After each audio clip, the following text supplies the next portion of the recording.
A Voz Ciudad. A Voz Ciudad. Bienvenidos a este podcast del Urbanita. En A Voz Ciudad escuchamos a la gente que vive en la ciudad.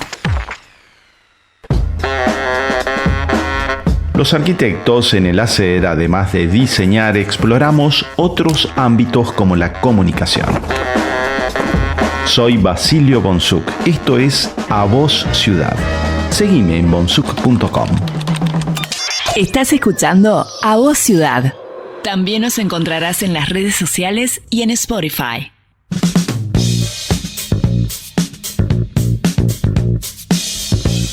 Hola, buen día, buen sábado. Arrancaron las vacaciones de invierno, ya comenzó el receso invernal en muchas ciudades del país y aquí en Catamarca. Saludamos a todos los turistas que en este momento están llegando a nuestra ciudad cargada de historia y naturaleza.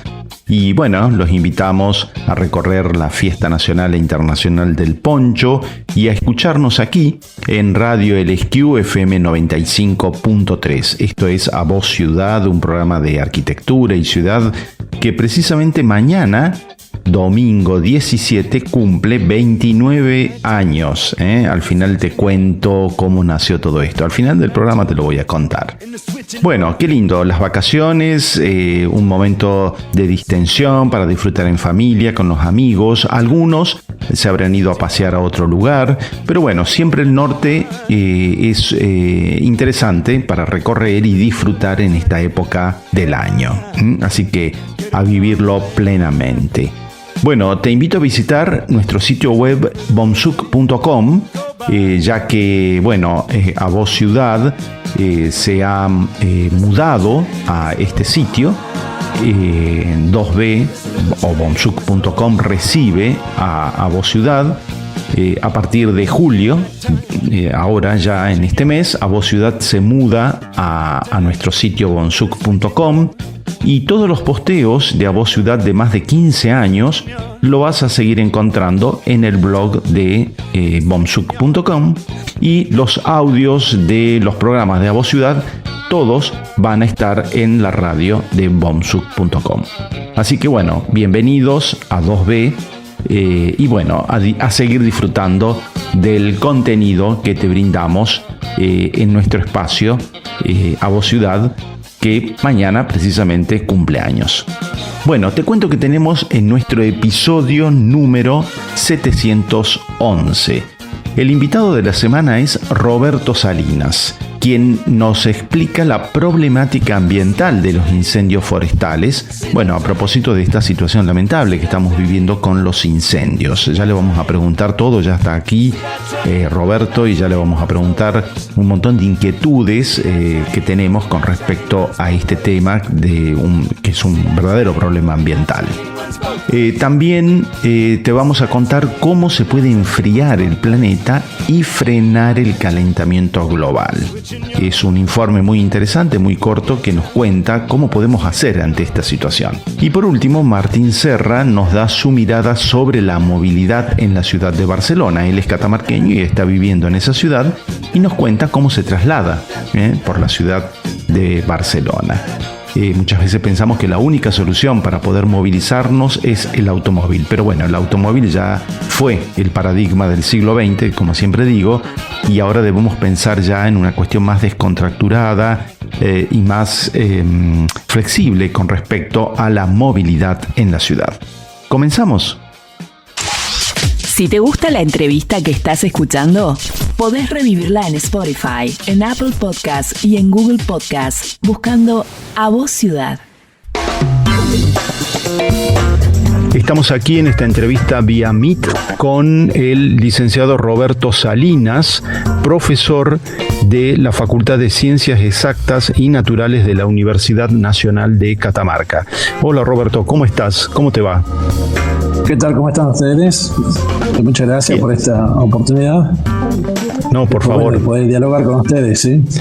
Bueno, tomé contacto con vos a través de algunos estudiantes de la Universidad de Catamarca que me dijeron: Roberto Salinas es quien más sabe de fuego, de incendios, de cómo combatirlos, etcétera.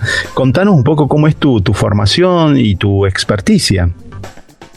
Bueno, como todo, por ahí no sé si todos, pero muchos sí conocen de que yo soy nacido en San Antonio, de Fra Montesquieu, y me recibí profesor de biología y de licenciado en biología en la Universidad Nacional de Catamarca.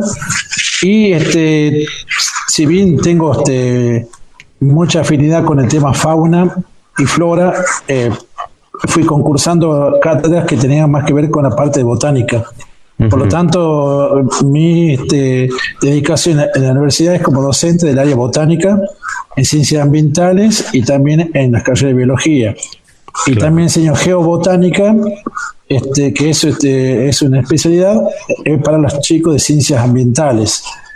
Y con respecto a por qué mi formación también tiene que ver con el tema de fuego, o sea, hablando de incendios forestales, es porque, bueno, desde el año 97 hasta el 2003 yo fui encargado del área flora silvestre de la provincia, y después del 2003 yo fui designado como director de recursos naturales, sí, hasta el 2007, 2008, y en ese entonces, cuando se formalizó, se puede decir, la Brigada de Incendios Forestales, que dependía del Plan Nacional Manejo del Fuego, y tuvimos que hacer numerosos cursos y salir justamente. Al principio íbamos a apagar fuego nosotros con los empleados, y poco a poco fuimos incorporando la brigada. Entonces pude estar en terreno, hicimos estudios después sobre cómo impactaba en el suelo, en la flora, en la fauna, y por eso es mi formación. Y aparte, como me gusta la meteorología, y la meteorología tiene mucho que ver con el tema de la dinámica de fuego, por eso te habrán dicho que por ahí yo soy el que más sé de fuego, y porque llevo registro también. Bueno, habla bien también que los estudiantes hablen bien del profesor, así que eso me dio a mí la pauta, la seguridad de estar hablando con la persona indicada. Te quería preguntar, Roberto, bueno, en esta época suceden incendios en el mundo. Estamos viendo que en California dicen desaparece todo, en Australia está desapareciendo todo. Pero situándonos en Catamarca, ¿es bueno, es malo el fuego? Porque algunos dicen que está bien que se prenda fuego el pastizal, porque es normal que se renueva el pastizal, pero también es malo, por supuesto, que se incendien, ¿no es cierto?, los bosques, porque eso es catastrófico, es un ecocidio en muchos casos. ¿Cómo es tu mirada con respecto a esto?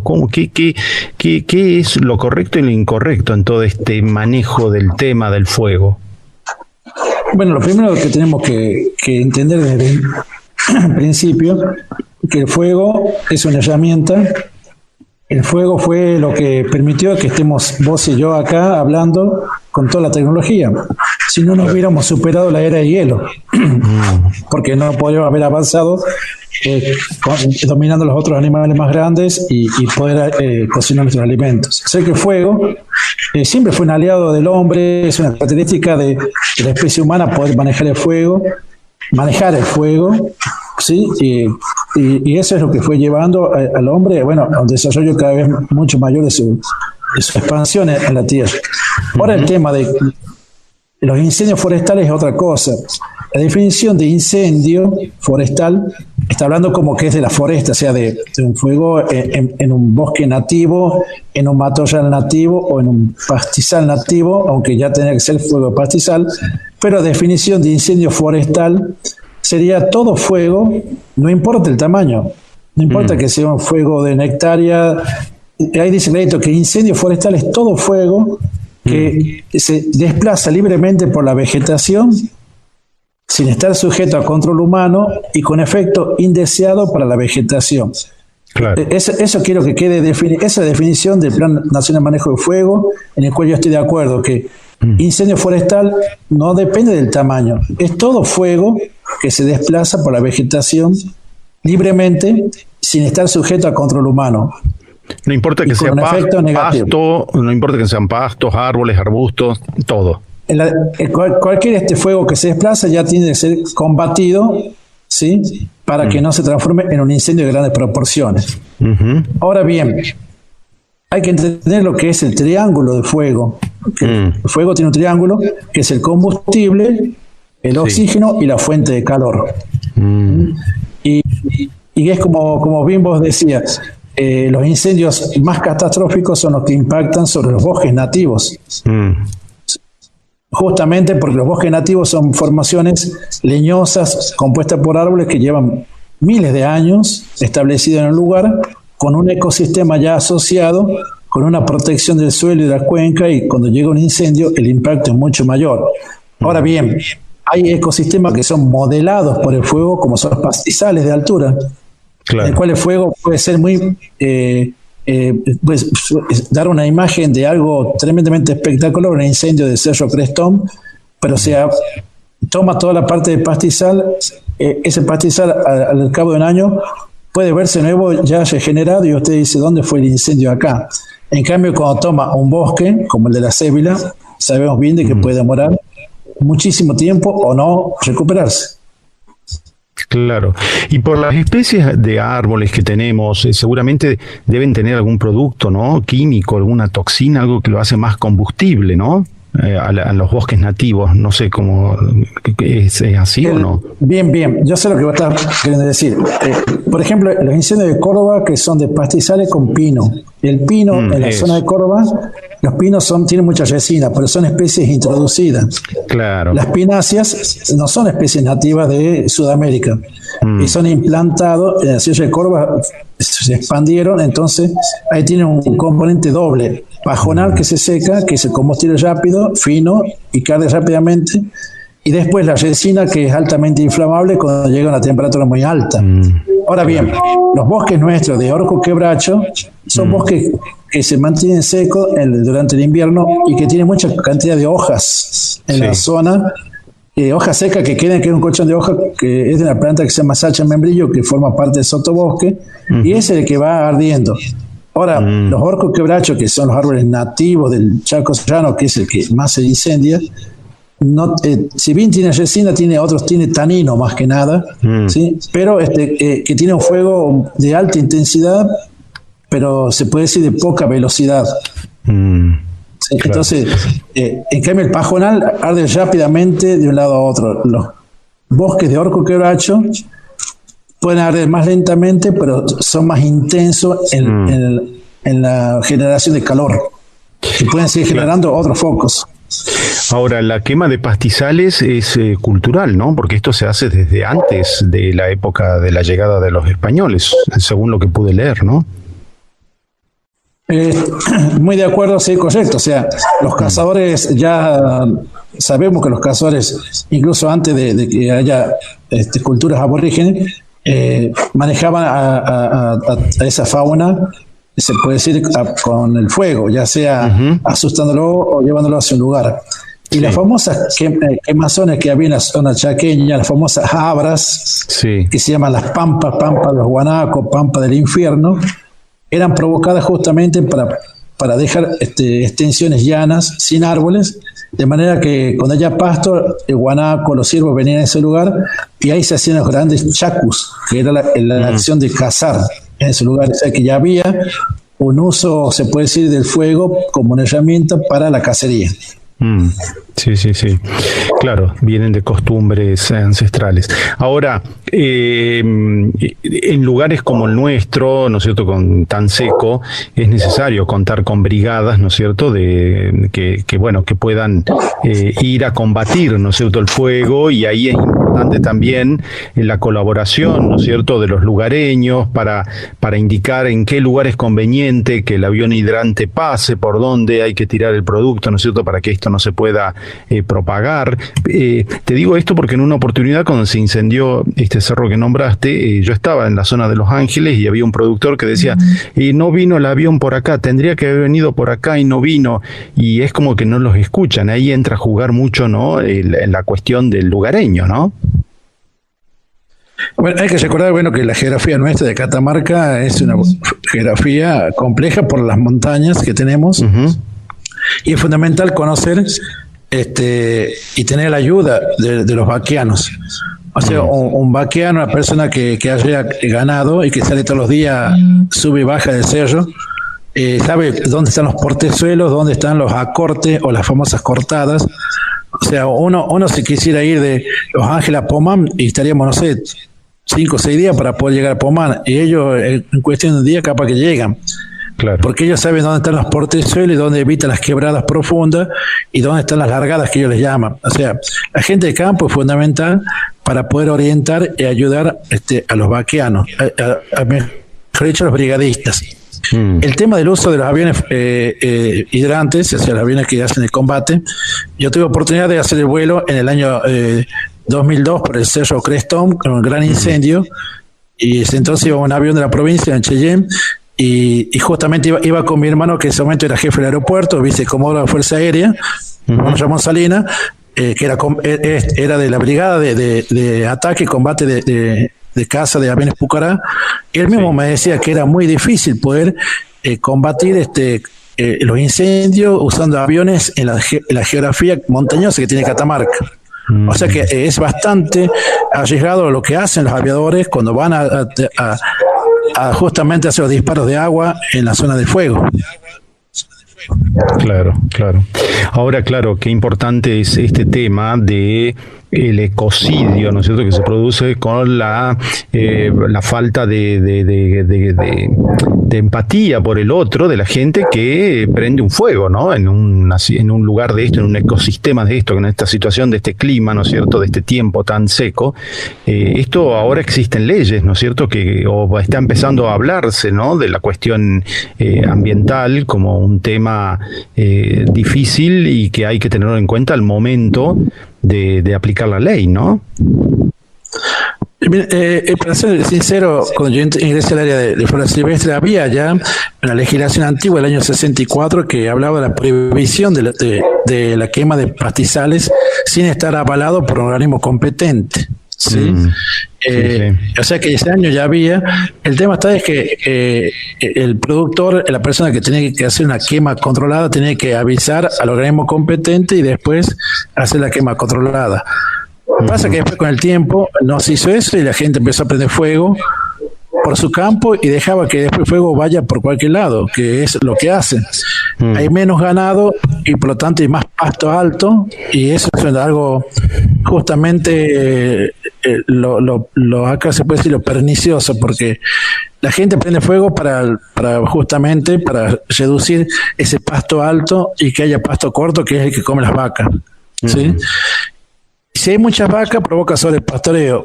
Pero si no hay ninguna vaca, hay pasto muy alto que va a provocar incendio. O sea que llegó a haber una dependencia entre la cobertura vegetal de los pastizales con la cantidad de ganado vacuno disponible. Es un equilibrio que lamentablemente se rompe. Es muy fácil de romperse también.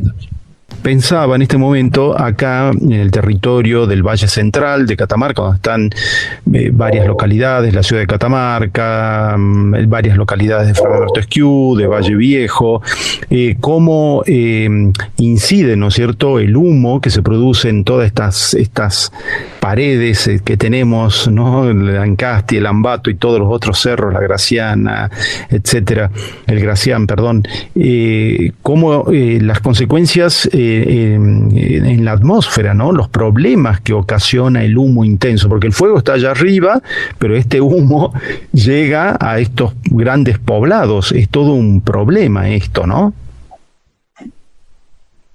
Sí, generalmente hay que tener en cuenta que la emisión o sea, la formación del humo, que es compuesta por ceniza, por hollín y por todos los residuos sólidos que tengan dispersos junto con el vapor de agua después de un incendio.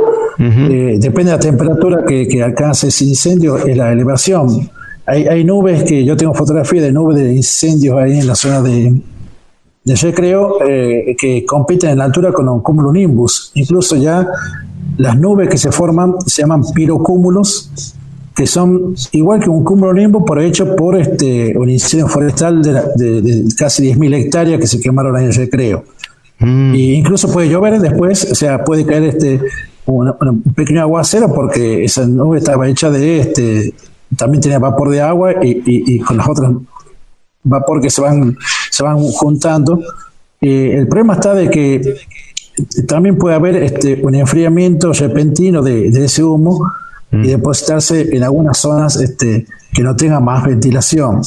Sería que queda como atrapado en alguna quebrada, en algún valle, por ejemplo, que eso sería lo peligroso, porque no solamente estaría hablando del humo, sino también de distintos gases, entre dióxido de carbono y monóxido de carbono, porque puede haber combustión incompleta en algunos casos, y que son gases ya son peligrosos, aparte de los problemas respiratorios del hollín, de las partículas de sílice que van porque el pasto que se quema tiene mucho sílice. Y el sílice, calcule la vez que está en la atmósfera y ustedes aspiran, las reacciones alérgicas, a las irritaciones a los ojos son bastante frecuentes en la zona de justamente de incendios. Sí, sí. Y después a veces lo pude observar también de que cuando hay incendios muy dispersos, como en la Sierra de Ancasti, Sierra de Ambato, que puede haber en la zona norte, en el centro, en el sur, se forma una especie como de una burbuja de calor que se llama. Es como que se potencia el efecto invernadero también. O sea que anomalías meteorológicas locales va a producir, incluso ustedes lo vieron por ahí, cuando se está formando un incendio y hacen un contrafuego, se forman remolinos y vientos repentinos de golpe, porque lógicamente es aire que se calienta, que tiene que expandirse y ascender, y aire que tiene que entrar al sistema nuevo para volver a subir. Y por eso que tenemos ráfagas de viento intensos en la cercanía de un incendio forestal. O sea que un incendio forestal de gran magnitud provoca anomalías meteorológicas locales y después va a provocar todas esas partículas más el humo, va a provocar lógicamente distintas personas, porque hay personas que son por ahí más resistentes, pero la mayoría se ven afectadas su vía respiratoria y su lo que es la vista, ¿sí? Claro, qué curioso, qué interesante. Pero en Catamarca, en el caso del Valle Central, tenemos nuestro aliado el viento, ¿no? Que corre y por ahí repentinamente viene, o por las condiciones climáticas, y barre todo.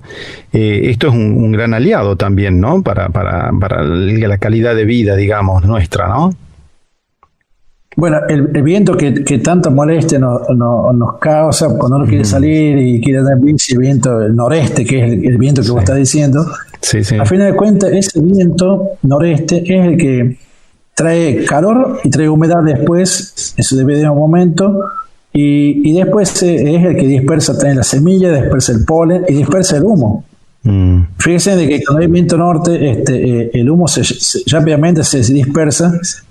Y al revés, cuando viene viento sur suave, que es lo que pasó hace 2 semanas, traía el humo de los incendios de Córdoba más el humo de Catamarca a baja temperatura, por lo tanto se formaba lo que se llama un estrato, un estratus de humo.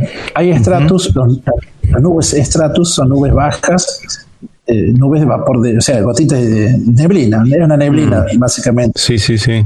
Hace 2 semanas vino un viento sur más frío, y es impresionante cómo se veía todo el Valle Central con una nube stratus, pero de humo. Humo enfriado de los incendios de Córdoba más de Catamarca.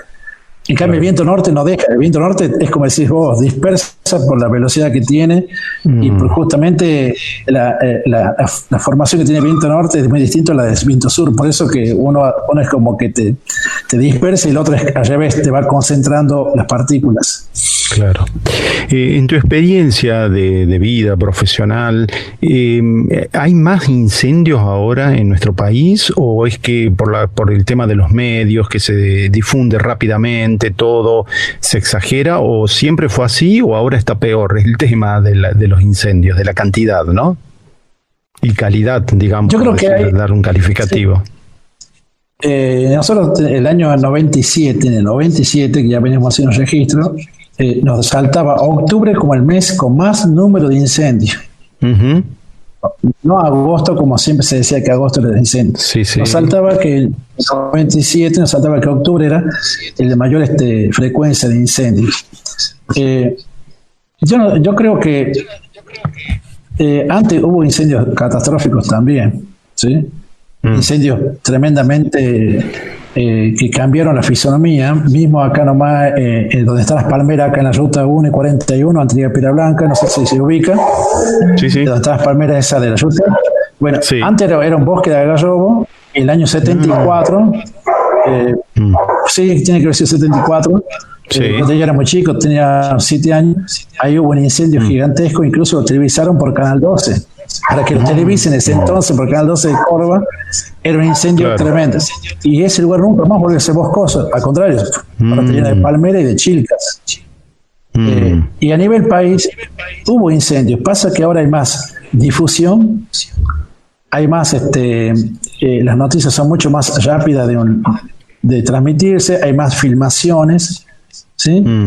Pero igualmente hay años que son con más incendios, hay otros años que son con poco incendio, pero cada incendio es muy devastador.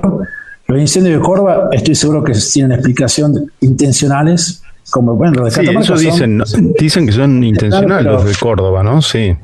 La forma que se maneja, como se está dando esos incendios, son tremendamente intencionales, dirigidos.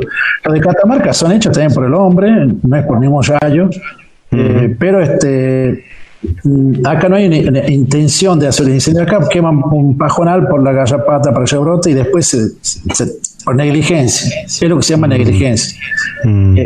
Creo que a nivel país los incendios que hay en la zona de Paraná, de los pajonales, también puede ser intencional, pero también tiene que ver con la acumulación de material vegetal. Y esto que quede claro, Emilio, que quede claro algo. Mucha gente dice, hay sequía, por eso hay incendios. Nada que ver. Los incendios, ¿cómo es eso? De materia vegetal, porque vos decís, esto es algo que estoy diciendo una contradicción. O sea, la gente dice, por la sequía hay incendios. No tiene nada que ver. Los incendios forestales y de pastizales se alimentan de qué combustible? Combustible vegetal, que creció con una buena lluvia de la temporada anterior. Si fuera que existía una sequía anteriormente, no puede haber habido la cantidad de biomasa que termina prendiendo fuego. O sea, no sé si esto es algo que te va a revolucionar, porque todos pensamos que cuando hay sequía hay incendio. No, primero vino un año lluvioso, 2 o 3 años lluviosos, mucha carga de vegetal, una helada muy intensa en el invierno, y eso es lo que provoca que se acumule material que termina siendo el combustible básico de los incendios grandes que tuvimos.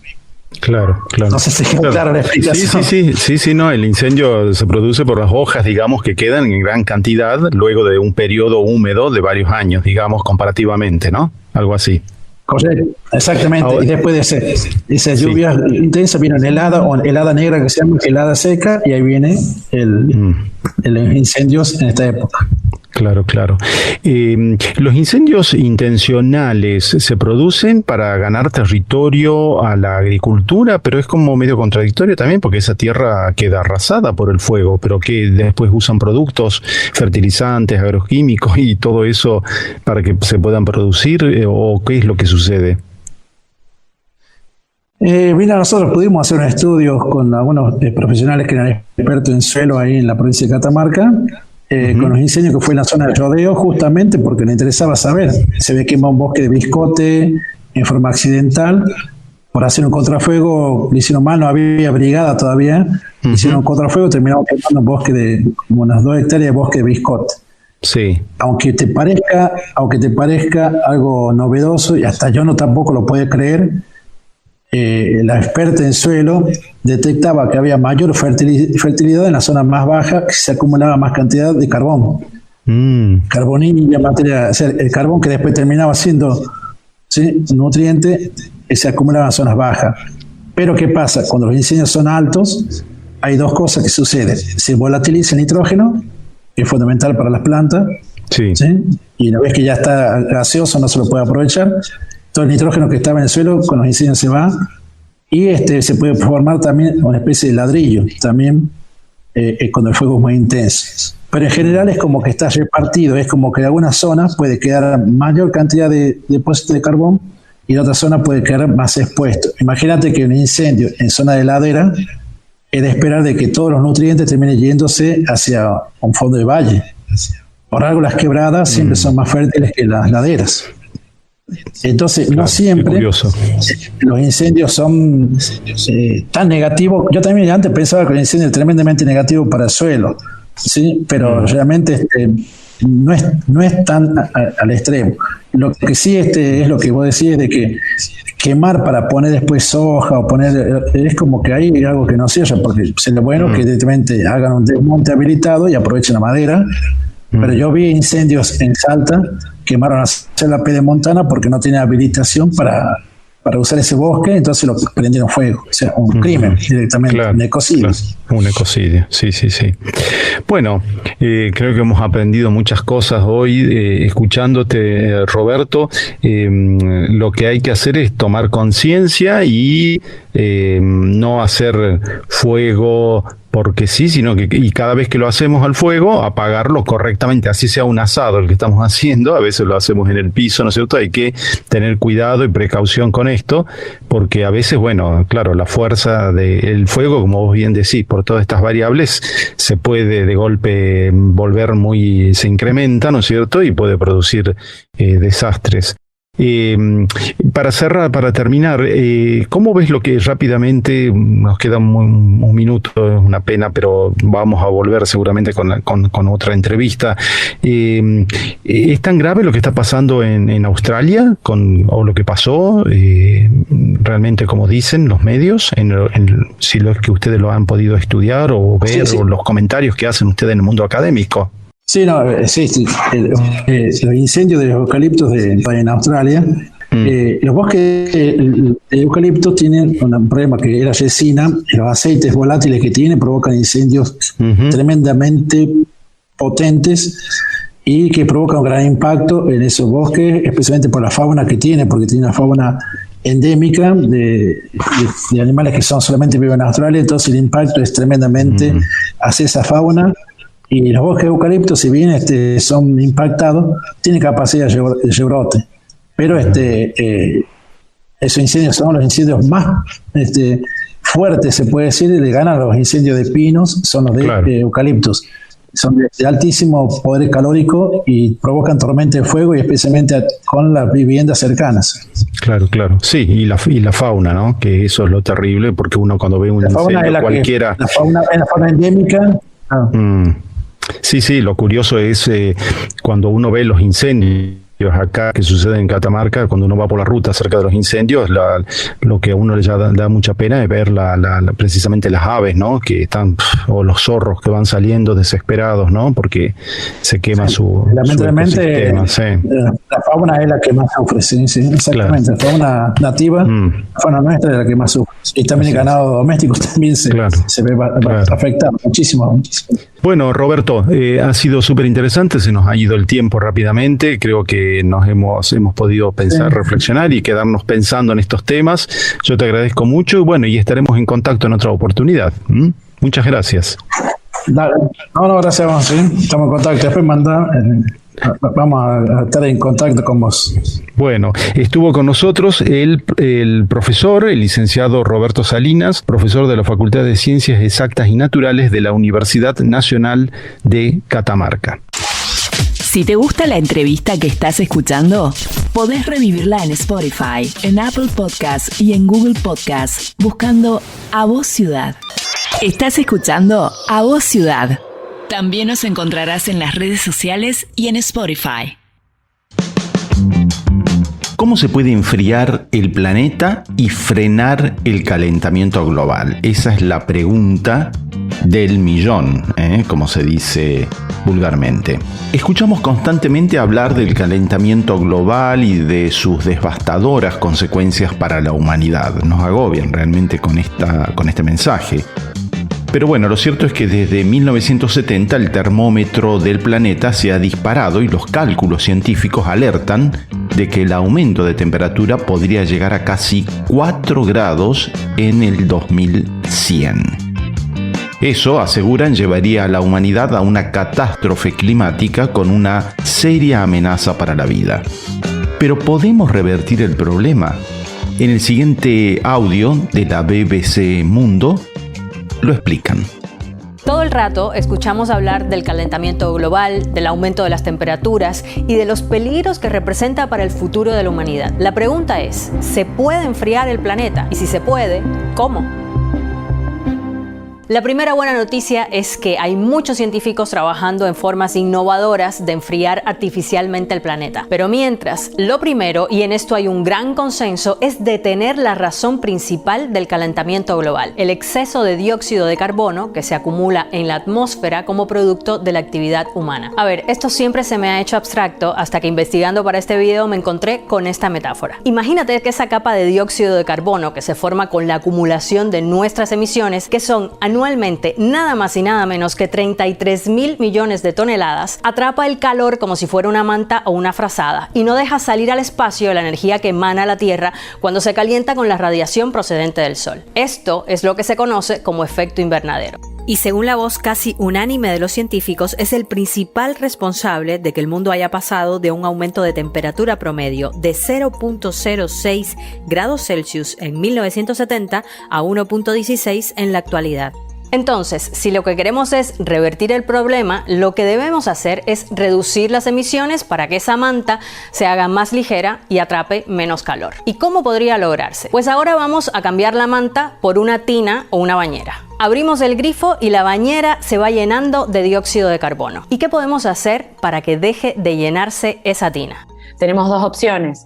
Podemos cerrar la canilla, que sería dejar de emitir o reducir las emisiones de dióxido de carbono o de gases de efecto invernadero, o abrir el tapón, que sería facilitar o incentivar la remoción tecnológica de dióxido de carbono por los métodos naturales a través de los bosques, de los océanos. Vamos por partes. Paso 1, cerremos la canilla o el grifo de emisiones y veamos qué impacto tiene en la temperatura del planeta. Eso lo podemos ver con esta herramienta desarrollada por Climate Interactive, un think tank que fue uno de los pioneros en el mundo en recolectar y analizar datos de emisiones de todo el mundo junto al Instituto Tecnológico de Massachusetts, MIT. Los científicos del clima que desarrollaron esta herramienta plantean 5 grandes esferas en las que si se actúa se puede reducir el calentamiento global. Energía, transporte, edificios e industria, crecimiento de población y de la economía y emisiones de suelo e industria y remoción de carbono. Si todo sigue como hasta ahora, las predicciones son que llegaremos a 2100 con casi 4 grados más de temperatura. Pero según los cálculos científicos, el número seguro es 1.5 grados. El aumento de temperatura no debe sobrepasar esa cifra para 2100. Moviendo las variables, la primera conclusión que salta a la vista es que si queremos reducir las emisiones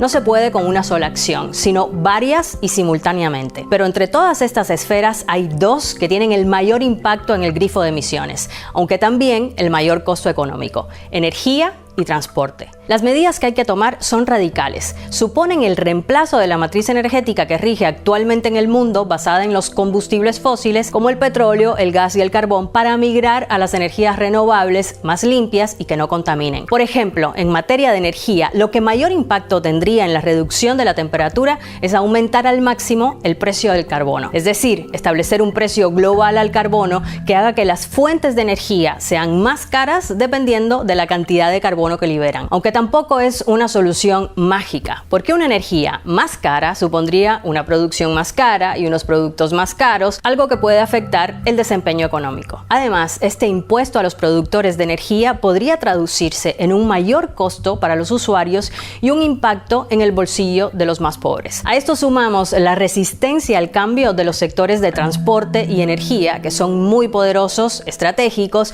y con gran influencia en los gobiernos en todo el mundo. Pero Ana María Vicedo, una científica que estudia el cambio climático desde hace más de una década, piensa que los intereses económicos son solo una parte del problema. Porque hay muchos intereses.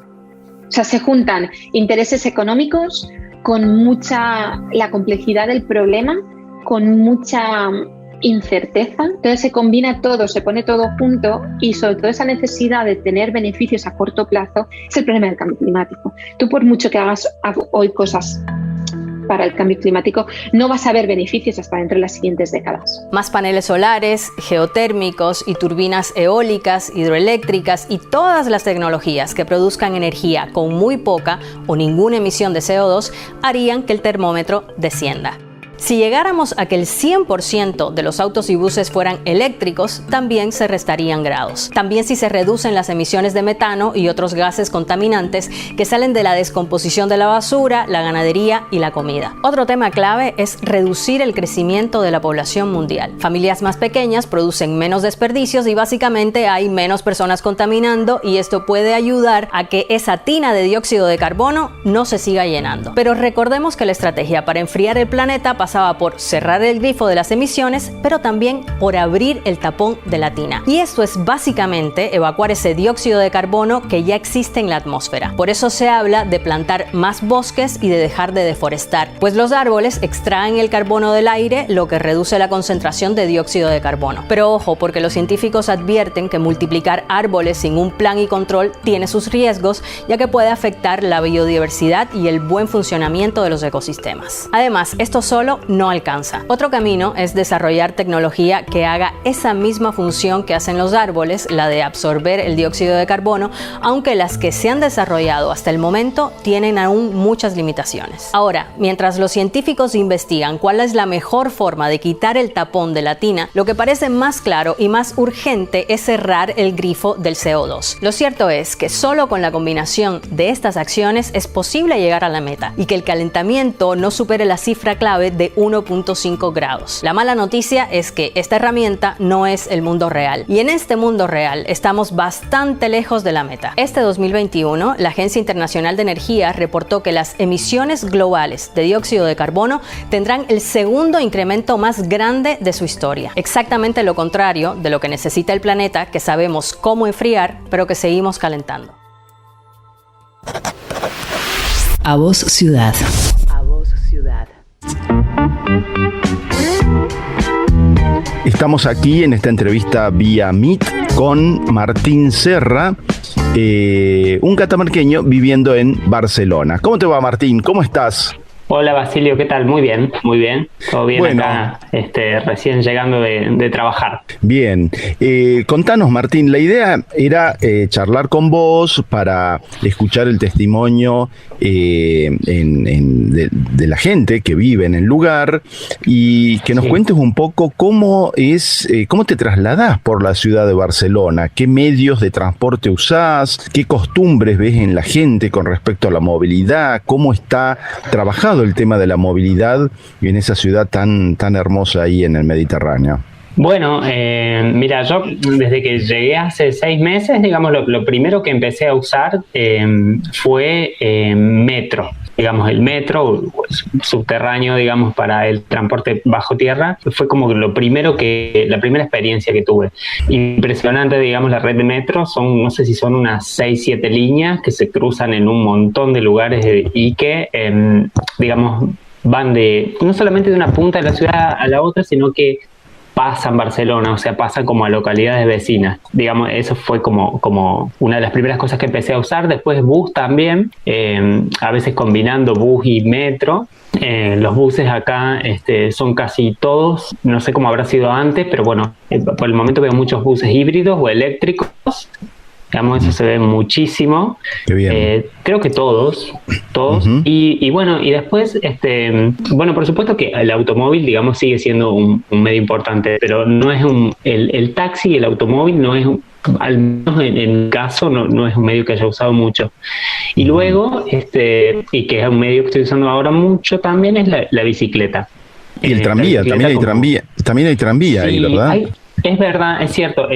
Hay un tranvía, bueno, también que incluso pasa a 2 cuadras de mi casa. También en una parte, digamos, va en superficie, pero en una parte va medio semi-enterrado. Y una cosa más que sé que hay, pero que todavía no usé, es hay un funicular que es como si fuese un tren que sube a una montaña, a la zona del Tibidabo, digamos, que digamos que también hay gente que lo usa porque vive ahí arriba, o sea, no es netamente para el turismo, sino que se usa para subir, digamos, a esa parte de la ciudad. Sí. Así que... Bueno, y usas la bicicleta. Sí, uso la bicicleta ahora por una razón, digamos, la empecé a usar por una razón laboral. Tengo una bicicleta con la que trabajo, digamos, y súper interesante, digamos, cómo la bicicleta acá es como un medio muy popular de transporte, digamos, que lo usa todo el mundo. Hay muchos ciclistas, hay muchos. Sí, es cierto que sí, porque me cruzo, digamos, en el carril de las bicis. Acá le dicen que en el carril bici te cruzas con mucha gente que está haciendo ciclismo. Y bueno, después con bicicletas particulares, bicicletas de gente que entrena y mucha bicicleta también de alquiler, digamos, que hay empresas y aplicaciones que te alquilan bicicletas por hora, por día, como quieras. Muchísimas empresas. ¿Y las patinetas? Sí, porque en París dicen que hay muchísimo ahora, ¿no? Por lo menos lo que se ve y cuentan. ¿Las patinetas también se están usando mucho? Que es un problema, ¿no? Sí, eso te iba a decir. Pues estaba pensando porque justo, claro, o sea, también en el carril de las bicis hay que convivir, digamos. Y ahora hay que convivir con acá le llaman patinetes. En los patinetes, y la gente de los patinetes, bueno, tiene como no todos, ¿no? Pero como que son bastante jugados a veces porque hay algunos que van muy fuerte, muy fuerte, y hay muchísimos. Y no sé en este momento cómo está, digamos, si está muy legislado eso, ¿no? Porque la verdad creo que no, porque, o sea, se nota que se hace un uso como más informal, no sé, no ves gente con casco, en cambio en las bicis sí llevamos casco, luces. ¿Los controlan que usen luces, casco? Sí, sobre todo a quienes ven que usan la bicicleta como medio de transporte o de trabajo, digamos. Sí, te pueden parar, incluso tengo amigos que los han parado por ir escuchando música con los auriculares en la bicicleta, una multa de 200 euros mínimo, digamos. Así que claro. sí hay control sobre eso. Bueno, y te desplazás por la bicicleta y tenés una red de ciclovías, estás separado del auto, de la gente. ¿Cómo te sentís con eso? ¿Te sentís cómodo? ¿Hay problemas? ¿Cómo es tu experiencia? Bueno, no, en realidad la experiencia es súper positiva. O sea, ocurren cosas como que son unas cuestiones de convivencia, pero bueno, en general el carril bici está en la misma calle, digamos, que por la que circulan los autos, a un costado, o sea, a derecha o a izquierda. Hay carriles bici que son doble mano y hay otros que tienen un solo sentido, que generalmente, aunque hay excepciones, acompañan el sentido de los autos, pero puede que tengan. Y la verdad que bueno, y estaba pensando esto, que hay o sea, la red es extensísima de carril bici. Creo que ahora, digamos, durante la pandemia y en este tiempo la extendieron mucho más, incluso para que se use más, se use más la bicicleta. Y algo que te iba a decir es que, bueno, por ejemplo, en Diagonal, que digamos que seguramente vos lo conocés por haber estado aquí, porque también es como la avenida más famosa de Barcelona, la avenida Diagonal, la podés recorrer de punta a punta con el carril bici que va por el medio de la avenida, o sea, por el medio de dos, digamos, canteros, o no sé cómo se llamarían, que van por la avenida. Y eso es pleno centro de Barcelona, ¿viste? Entonces, claro, o sea, la cruzas de punta a punta a la ciudad en la Diagonal. Claro, bueno, yo estaba recién en un barrio más arriba de Sagrada Familia y recorrí, eran más o menos unos 4 kilómetros, según el GPS, digamos, en el recorrido de 4 kilómetros hasta mi casa de ahora, con semáforos y tránsito por medio, en más o menos unos 15-20 minutos, prácticamente todo por carril bici. ¿Y cómo hace la gente? Contanos con los desniveles, ¿no? Porque es una ciudad que hay parte que hay montaña y todo. ¿La gente se anima a usarlo o hay atajos que han hecho en el diseño, ¿no es cierto?, de las ciclovías, como para evitar estas situaciones? ¿Cómo lo ves? ¿Cómo lo analizás vos que vivís la experiencia de la bicicleta? En realidad yo veo que, hay barrios que de verdad sí es cierto, como vos decís, barrios que son con calles sumamente empinadas, que incluso son un problema no tanto para subirlas, sino para bajarlas, porque dice que te parece que te vas a ir así, vas a volar. Pero la gente lo mismo usa, digamos, bici. Sí es cierto que ahora, que esto también te iba a mencionar, bueno, como como pasa en otras ciudades del mundo, hay un servicio, el Bicing le dicen aquí, o Bicing, como. Entonces, ese servicio es del ayuntamiento, digamos, uno paga una suscripción y entonces tenés derecho a uso de bicicletas que están también distribuidas en estaciones por toda la ciudad y hay de las comunes, pero ahora hay muchísimas y creo que van a terminar siendo casi todas así, eléctricas. Entonces, para subir a esos lugares tenés ayuda de una batería eléctrica que te ahorras un montón de fuerza. Claro. Y eso termina siendo un medio, digamos, muy, muy usado y también muy barato, porque la suscripción anual creo que es como algo así como unos 40 euros, me parece. Claro. Y que eso es probablemente lo que puedas gastar en un mes usando el metro y todo eso, o sea que sale muy barato. O sea que tenés el metro, el ómnibus, el tranvía, la bicicleta, la patineta, y si querés podés ir caminando también, porque bueno, tenés todo un lugar previsto para el peatón. Notás entonces que y las patinetas, notás que se ha ampliado los carriles de bicicletas con este fenómeno de la pandemia. Sí, es como que sí, hay un par de lugares donde se han, o sea, como que se los ha replanteado o se han hecho nuevos y hay en construcción. Acá cerca de mi casa, por ejemplo, que es un barrio, yo digo que es barrio, digamos, no es un barrio turístico, si bien Barcelona es muy cosmopolita y es un barrio más popular, pero también tiene inmigrantes y todo, pero acá cerca hay una avenida que está cortada prácticamente por la mitad porque están haciendo una obra de carril bici, o sea que es una obra súper importante. Y después han pintado, por ejemplo, que eso, digamos, había mucha gente que no estaba de acuerdo porque han pintado en algunos lugares en la zona digamos del Eixample, que como la parte ahí más conocida de Barcelona, también han reducido la calzada, la calle, para que la gente la use para caminar, y que creo que se hizo también en Argentina en algunos lugares. Y había como críticas porque la gente no usa esos espacios, digamos, porque es una calle pintada con pintura y muy bonito, digamos, pero la gente no se apropia de esos espacios, así que bueno, ahí estaban viendo que quizá hay alguna voluntad del ayuntamiento de que la gente comience a apropiarse, ¿no? Vaya a saber, porque ellos son muy de diseño. Bueno, Martín, te agradecemos este relato, que realmente es un relato en primera persona de cómo la gente se traslada, ¿no es cierto?, en la ciudad, cómo apuestan a esta movilidad sustentable y bueno, seguramente las cosas irán mejorando en el mundo, ¿eh? Hay que tener un poco de paciencia. Sí, me parece que es cuestión de tiempo y también de acompañar algunos cambios con una actitud lo más positiva que se pueda. Así es.